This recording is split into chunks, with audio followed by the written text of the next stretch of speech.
আওয়ামী লীগ আর বিএনপির মধ্যে তফাৎ ছিল এক জায়গায়। আওয়ামী লীগ আর বিএনপির মধ্যে এক জায়গায় তফাৎ। আওয়ামী লীগ ক্ষমতায় আসলে আলেম সমাজের মাজার মধ্যে রশি লাগে।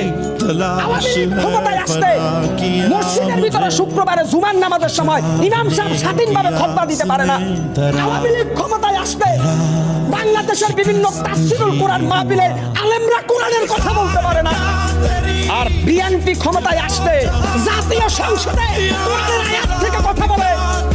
বিএনপি ক্ষমতায় আসলে বাংলাদেশের প্রত্যেকটা জেলায় মানুষ কোরআনের পক্ষে সোচ্চার কণ্ঠে কথা বলতে পারে। বিএনপি ক্ষমতায় আসলে এদেশের কোনো আলেমকে জেলখানায় যেতে হয় না। বিএনপি ক্ষমতায় আসলে এদেশের রাম বাম নাস্তিকরা কোরআনের বিরুদ্ধে কটূক্তি করার সাহস পায় না। বিএনপি ক্ষমতা আসলে বিশ্ব নবীকে অপমান করার সাহস এই মুসলমানের দেশে কেউ দেখাইতে পারে না। কেন আজকে বিএনপির নামে প্রপাগান্ডা? আমি বলবো, বাংলাদেশের যারা তথাকথিত বুদ্ধিজীবী, এই মুহূর্তে যদি আপনারা একটা নির্বাচন করেন, আমি হকার সাইফুল চ্যালেঞ্জ করলাম, বিএনপি 200-র বেশি সিটে জয়লাভ করে সরকার ক্ষমতায় আসবে। বিএনপি